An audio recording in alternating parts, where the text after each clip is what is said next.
Detrás de cada fascismo hay una revolución fallida, decía Walter Benjamin en un 1940 que suena a presente. Si hoy vemos lo que vemos en América Latina, Kast, Milei, Noboa, Bukele, es porque lo intentamos. Pero intentar nunca fue suficiente, sobre todo en tiempos de guerra cuando lo que se juega es todo. Desde su inicio, este empezó siendo el siglo de América Latina. Aquí se disputó de lleno la tesis neoliberal de que toda alternativa a su sistema quedaba cancelada.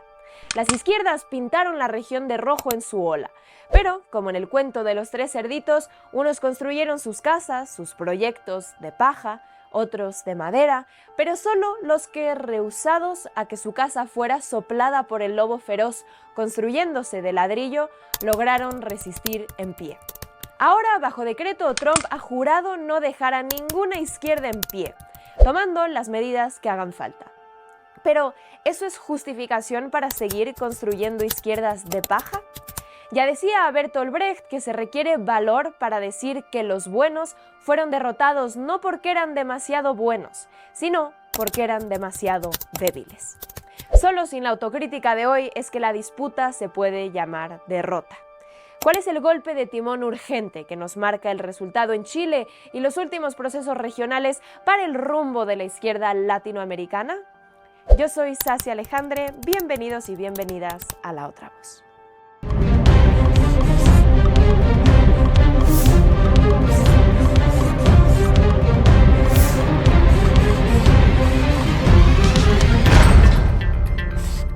Las ultraderechas están al alza, titulan incontables medios hablando de América Latina y también de Europa. Pero ¿qué tan cierto es eso? Un ejemplo, Alemania. La ultraderecha hoy sube específicamente en el territorio de la antigua Alemania del Este, socialista. Y lo hace en una población que, según encuestas públicas, en un 57% aún defiende a la Alemania del Este. ¿Qué nos dice esto? Que ese voto a la ultraderecha no es ultraderechista en naturaleza. Es un hartazgo con el sistema neoliberal tradicional, al que hoy solo la extrema derecha ofrece proyecto de salida, aunque sea solo narrativa. Esto nos lleva al primer punto: olvidar que la derecha aprende de sus errores. En el caso de Chile, el hoy presidente electo, José Antonio Kast, fue candidato presidencial en los comicios pasados, perdiendo frente a Gabriel Boric. ¿Cuál fue su cambio de estrategia? Mientras que antes su agenda era enteramente identitaria, basada en el rechazo a la comunidad LGBT, al aborto, al feminismo, ahora el programa es de país, apelando al día a día de todos los chilenos: enfrentar la inseguridad, que se construyó desde la prensa como una emergencia nacional, proponiendo cárceles masivas a lo Bukele y eliminar también a la migración, otra vez construido estos años desde la prensa como la raíz del crimen en Chile, proponiendo deportar migrantes en masa, a lo Trump. Mientras las propuestas de esa derecha fueron de lo abstracto a lo concreto, de lo cultural a lo material, la izquierda chilena hizo el recorrido opuesto. Punto número 2. Instrumentalizar la memoria como sustitución a un proyecto transformador. La coalición progresista en las últimas elecciones chilenas basó su narrativa en que la disputa era entre Kast y la opción no Kast. Una campaña de miedo enfocada en alertar sobre el peligro que conllevaba el regreso del pinochetismo, en vez de proponer un modelo de país contrario. Una práctica nacida desde el primer fracaso del gobierno de Gabriel Boric, la promesa de una nueva constitución, reemplazando a la pinochetista, y que, sin embargo, pierden el plebiscito porque en vez de entregar un texto tan revolucionario como el pueblo demandaba, se propusieron cambios estéticos, pretendiendo ganar no desde la esperanza por el futuro, sino desde el miedo al pasado. Tercer punto: no cumplir expectativas y no comunicar las cumplidas. La resaca tras el gobierno de Boric no viene porque haya sido un mal gobierno, sino porque de generar enormes expectativas decantó en muy poco. Aquí está el obrero, el campesino, la dueña de casa, el estudiante, el obrero, el trabajador de la construcción, el técnico, el profesional, que está luchando por demandas justas, y eso me emociona.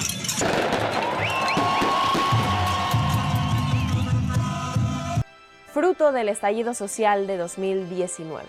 no solo oponiéndose a Sebastián Piñera, sino al sistema neoliberal entero, implementado más crudamente, sobre todo en Chile, tras el golpe a Salvador Allende.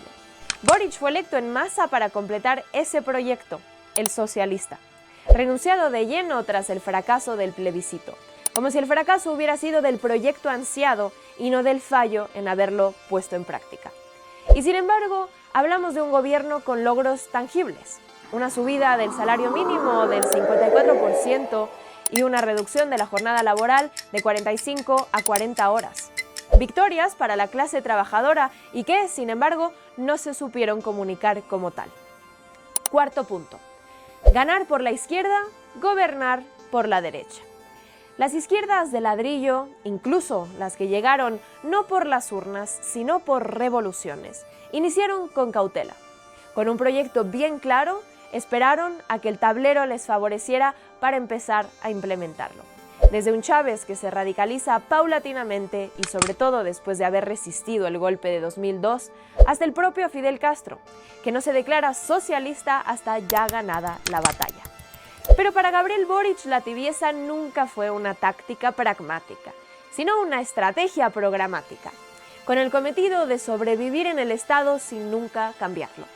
Boric no solo mantiene, sino que exacerba las políticas de derecha, para compensar por la etiqueta de progresista y no asustar al capital, recrudeciendo entonces el asedio al pueblo mapuche frente a las corporaciones explotadoras de su territorio, declarando estados de excepción superando incluso a los de Piñera, bajo la excusa del combate a la inseguridad, y manejando un discurso anti-migración venezolana, acusándolos a ellos de ser la causa del crimen en Chile. Es decir, políticas que, en papel, se las atribuirías a un gobierno de ultraderecha. Pero hay un punto final. Si comparamos la cobertura mediática alrededor de este gobierno chileno, al mando de Boric, frente al final, vemos clara la última lección. Deutsche Welle, Gabriel Boric, un nuevo liderazgo que entusiasma a Chile. Enalteciendo a Gabriel Boric por ser el progresista bueno, enfocado ante todo en buscar escapatorias a la etiqueta de vieja izquierda y, por tanto, ansioso en renegar de los regímenes de izquierda, sobre todo y el que más molesta al imperio, Venezuela. Pero vamos a ver el giro que dan los medios contra esta izquierda bien portada. Janet Jara, 51 años, ministra de Trabajo con el gobierno saliente de Boric, logró subir el salario mínimo y rebajar a 40 horas la semana laboral. Ganó en primarias como candidata de una coalición de izquierda progresista, pero a los chilenos les pesa su militancia comunista desde los 14 años y seguramente sea castigada en las urnas por la gestión del presidente Boric. Así presagiaba Televisión Española la derrota de Janet Jara, la candidata de la coalición de Boric en estas últimas elecciones, achacándosela a su militancia comunista, aun cuando, como su antecesor, Jara se encargó toda la campaña de renegar de esta etiqueta. Conclusión, para la derecha, desde los liderazgos esperanzadores como Boric o los candidatos consenso como Jara, hasta los estalinistas de hueso colorado, somos comunistas. No serlo, no ser radicales, solo les hace un favor.